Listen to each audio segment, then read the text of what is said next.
نمل از قلم نمرہ احمد۔ ضمیر مرتا ہے احساس کی خاموشی سے، یہ وہ وفات ہے جس کی خبر نہیں ہوتی۔ اس صبح ہاشم کاردار کے آفس میں ہوا بالکل ساکن تھی، ایک ڈراؤنی سی خاموشی چھائی تھی اور ہاشم بالکل سانس روکے بیٹھا سامنے میز پر رکھے کاغذات کو دیکھ رہا تھا۔ وہ CCTV سے نکالے گئے اسٹل امیج تھے اور رئیس ایک ایک کی تفصیل بتا رہا تھا۔ نہ صرف فارس غازی نے سری لنکا جانے کے لیے ہارون عبید کا طیارہ استعمال کیا، بلکہ مس آبدار ان کے ساتھ گئی تھیں۔ یہ دیکھیے، وہ تصاویر میں جس اپارٹمنٹ سے نکلتا دکھائی دے رہا ہے وہ بھی آبدار عبید کے نام پر ہے۔ ہاشم نے اسپات میں سر کو خم دیا، وہ اس جگہ کو پہچانتا تھا۔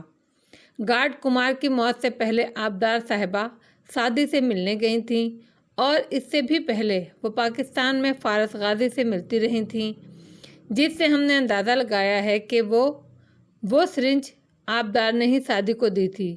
میں سمجھ گیا، تھینک یو رئیس، تم جا سکتے ہو، ایک دم خشک سے انداز میں کہتا وہ کاغذ سمیٹنے لگا۔ رئیس چپ ہو گیا اور پھر سر کو خم دے کر باہر نکل گیا۔ اب وہ کمرے میں تنہا تھا، وہ تنہائی جان لیوا تھی، وحشت سی وحشت تھی، دکھ سا دکھ تھا۔ وہ بار بار ایک ایک تصویر کو دیکھتا تھا، کبھی یقین سے، کبھی بے یقینی سے، کبھی ملال سے، کبھی آنکھوں میں کرب سمٹ آتا، کبھی غصہ۔ اس کا سر درد کرنے لگا تھا، بلڈ پریشر بڑھتا ہوا محسوس ہو رہا تھا۔ ٹائی کی نوٹ ڈھیلی کی اور سر دونوں ہاتھوں میں گرا دیا۔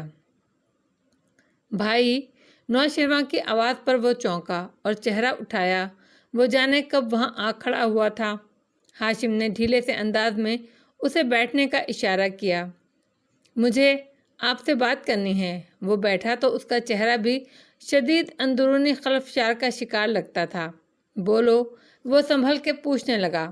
پچھلے 2-3 ماہ سے وہ مقدمے میں یوں الجھے تھے کہ آپس میں اب نہ پیار رہا تھا نہ ماضی کے اختلافات، بس نارمل ہو گئے تھے دونوں۔ میری وجہ سے یہ سب کچھ ہو رہا ہے، میری وجہ سے ہمارا خاندان اس اسکینڈل میں پھنسا ہوا ہے۔ بالکل ایسا ہی ہے۔ پھر میں اعتراف جرم کرنا چاہتا ہوں۔ اس کے الفاظ تھے کہ کیا ہاشم کرنٹ کھا کر سیدھا ہوا۔ وہ کہہ رہا تھا ندامت سے سر جھکائے، میں خدا سے معافی مانگنا چاہتا ہوں، میں سعدی سے معافی مانگنا چاہتا ہوں، میں جیسا آپ کو سچ بتا دینا چاہتا ہوں۔ وہ فقرہ مکمل نہیں کر سکا۔ ہاشم کاردار نے پانی کا بھرا ہوا ٹھنڈا ٹھار گلاس اس کے منہ پر پھینکا۔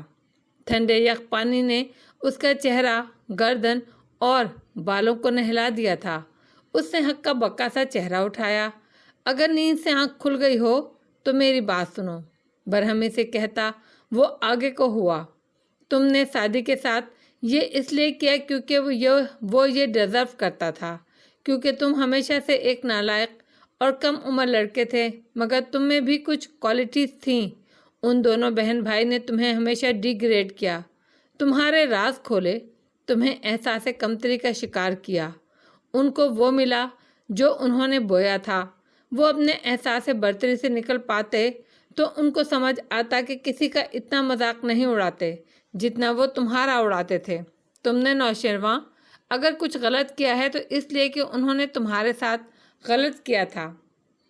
میں اس سارے کرب سے نکلنا چاہتا ہوں بھائی، مجھ سے یہ سب برداشت نہیں ہو رہا۔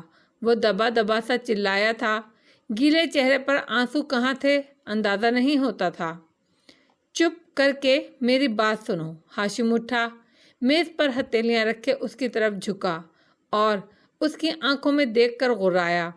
میں نے اغوا کیا اسے، میں نے قید میں رکھا اسے، پھر وہ تمہیں کیوں نامزد کر رہا ہے؟ وہ لوگ تم پر غلط الزام لگا رہے ہیں اور میں تمہیں وہاں سے نکالنے کی کوشش کر رہا ہوں۔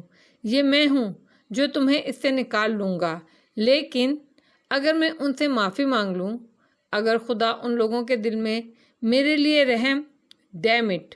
ہاشم نے غصے سے میز پر ہاتھ مارا۔ انہوں نے تمہیں معاف کرنا ہوتا تو یہ سب کرتے ہی کیوں؟ وہ تمہیں پھانسی پہ لٹکا ہوا دیکھنا چاہتے ہیں، وہ انصاف نہیں چاہتے، وہ انتقام چاہتے ہیں۔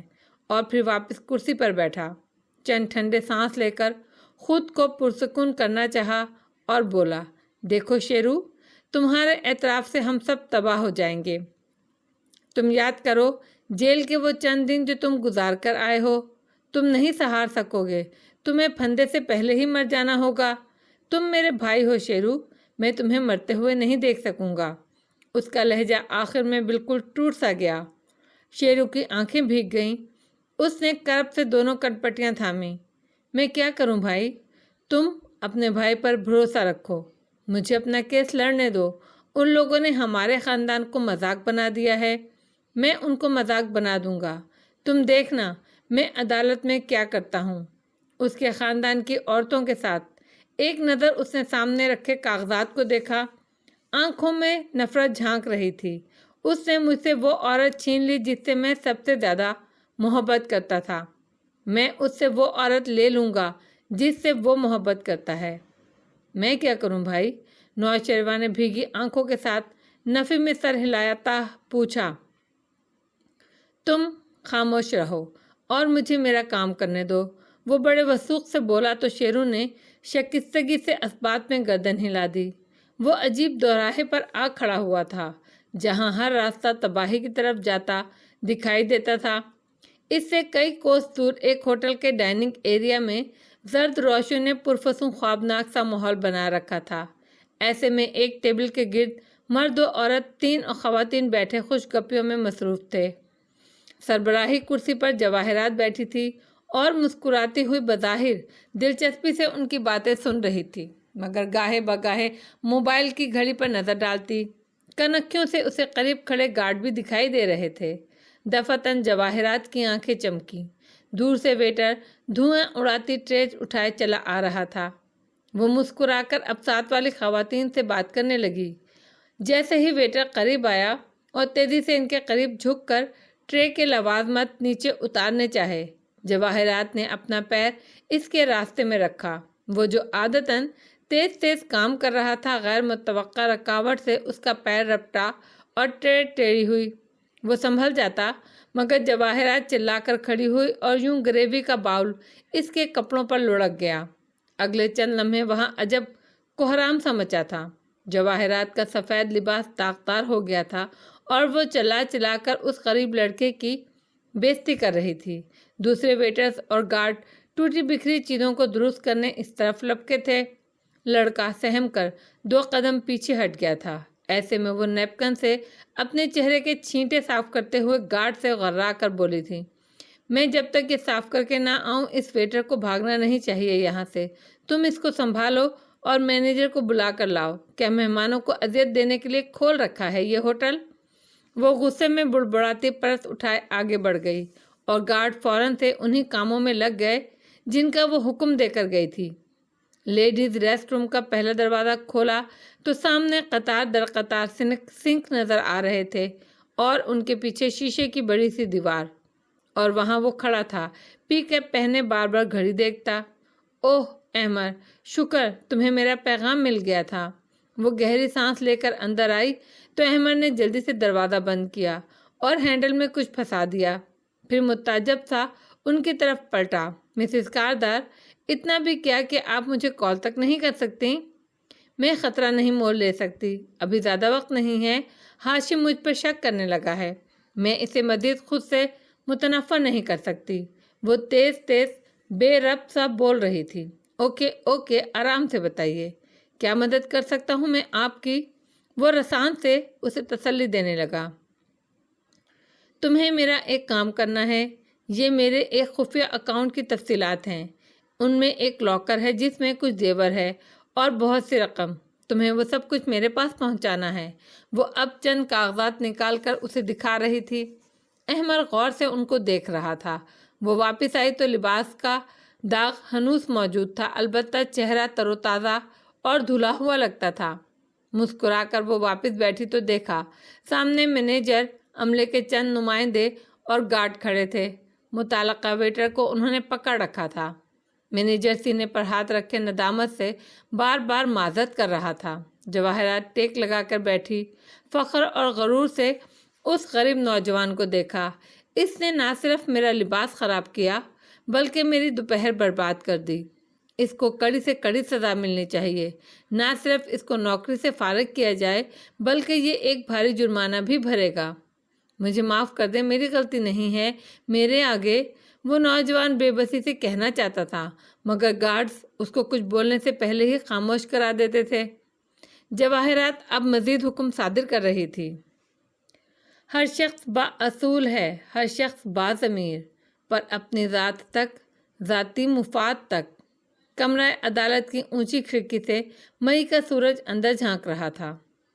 جج صاحب اپنی کرسی پر قدرے ترچھے ہو کر بیٹھے رخ کٹہرے کی جانب کیے ہوئے تھے جہاں نیاز بیگ موجود تھا، اور اس کے سامنے نشیب میں زمر کھڑی تھی۔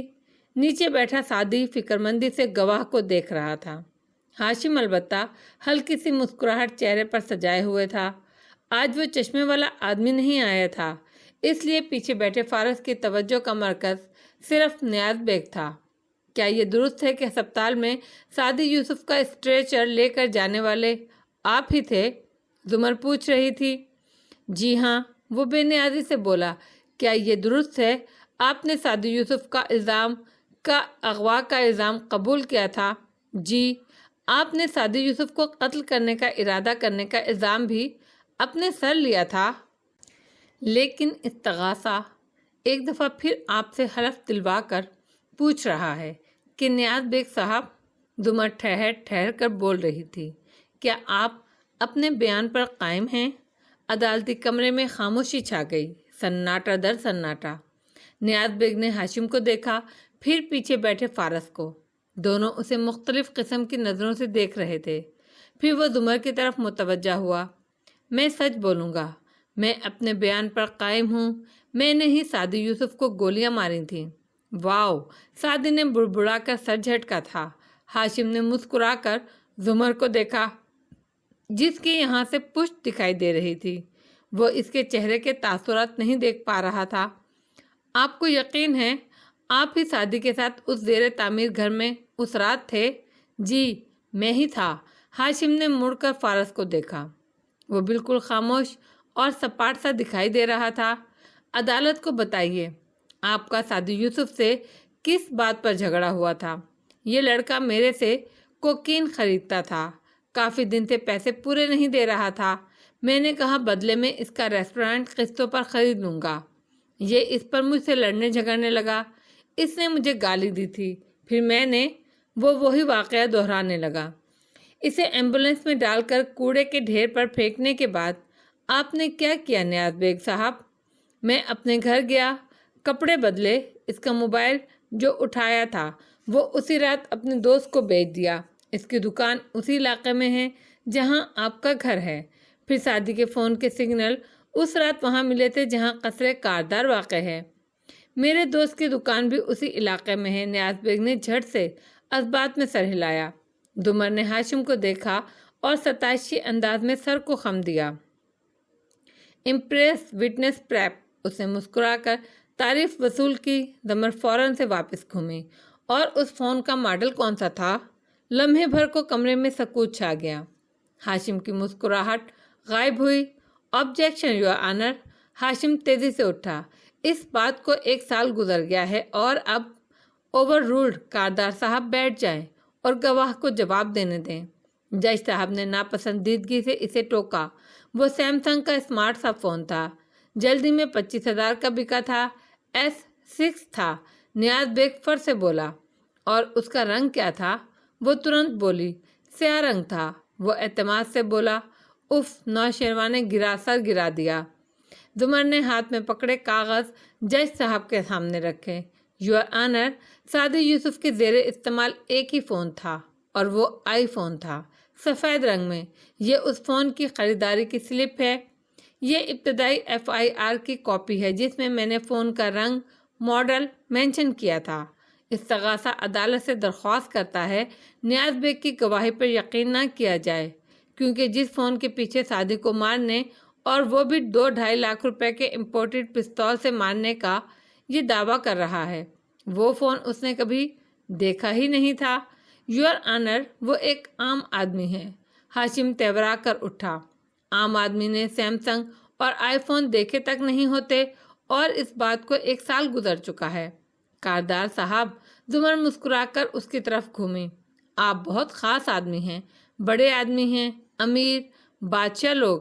کبھی اپنے محل سے نکل کر اس ملک کی سڑکوں پر دیکھیے، ماشاءاللہ سے روٹی ہو یا نہ ہو، ہر دوسرے عام آدمی کے پاس یا تو اسمارٹ فون ہے یا سیل فون کے متعلق تمام اپ ڈیٹس ہیں۔ خود نیاز بیگ کی گرفتاری کے وقت ان کے پاس سے 2 قیمتی اسمارٹ فونز نکلے تھے۔ یو نو واٹ، وہ نیاز بیگ کی طرف گھومی جو اب جلدی جلدی وضاحتیں دے رہا تھا۔ آپ موقع پہ نہ تھے، نہ آپ نے سعدی یوسف پر حملہ کیا تھا۔ مجھے مزید کوئی سوال نہیں پوچھنا۔ اب ہاشم اور زمر ایک ساتھ بول رہے تھے۔ مچھلی منڈی کی سی آوازیں آ رہی تھیں۔ ایسے میں سعدی پیچھے اس کے ساتھ آ بیٹھا۔ تھینک یو، اس نے فارس کا شکریہ ادا کیا۔ یو آر ویلکم، اس نے سعدی کو کاندھا تھپ تھپا کر کہا اور اٹھ کر کھڑا ہوا۔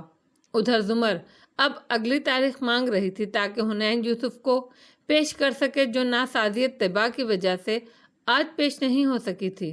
نیاز بیگ کے چہرے کے سارے رنگ اڑ چکے تھے۔ وہ بار بار گھبراہٹ سے خود کو گھورتے ہاشم کو دیکھتا تھا۔ اسے اب ہاشم سے کون بچائے گا؟ یہ سوچ جان لیوا تھی۔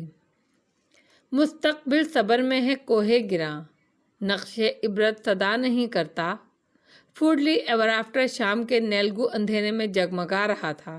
ندرت کاؤنٹر پر کھڑے ہو کر فون پر جھنجھلا کر کسی ونڈر سے کچھ کہہ رہی تھی جب اس کی نگاہ دروازے پر پڑی۔ لمحے بھر کو وہ منجمد ہو گئی۔ چوکھٹ میں ہاشم کاردار کھڑا تھا، اپنے 3 پیس سوٹ کی پینٹ کی جیبوں میں ہاتھ ڈالے وہ مسکراتا ہوا اس طرف آ رہا تھا۔ ندرت نے فقرہ سست روی سے مکمل کیا۔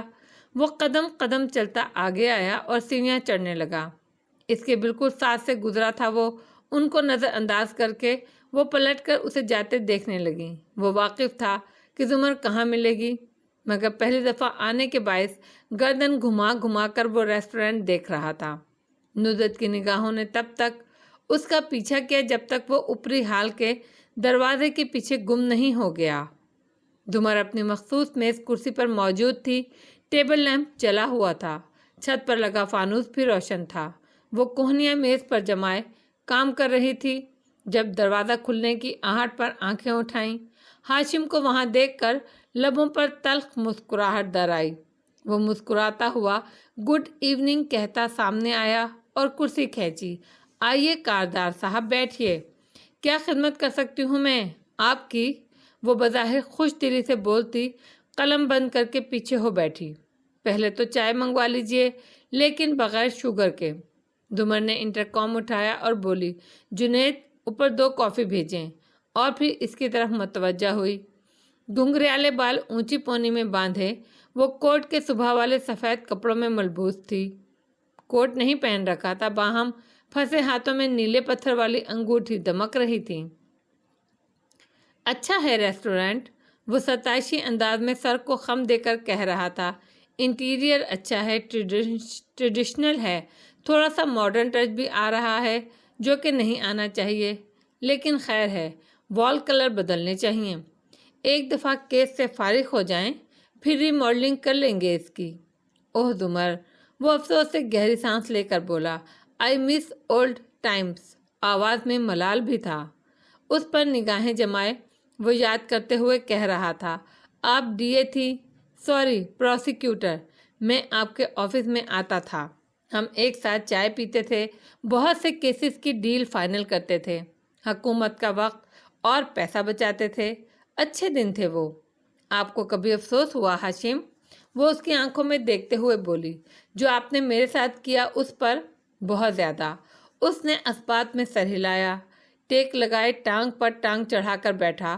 وہ یاد کرتے ہوئے کہہ رہا تھا، مجھے زندگی میں سب سے زیادہ ملال اسی بات کا ہے، میں نے آپ سے وہ خوشی لے لی جو مجھے سونیا کو پانے سے ملی تھی۔ آئی ایم سوری زمر۔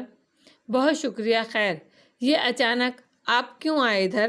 وہ گہری سانس لے کر بولی، میں کافی بور ہو چکا ہوں ٹرائل سے۔ اس نے تھوڑی پر ناخن رگڑتے ہوئے سوچنے والے انداز میں کہا، یا شاید چیزیں اب آپ کے خلاف جانے لگی ہیں۔ چلو ڈیل کر لیتے ہیں زمر، اس کیس کو ختم کر دیتے ہیں، چلیں صلح کرتے ہیں۔ مجھے سوچنے دیں۔ زمر نے کنپٹی پکڑ کر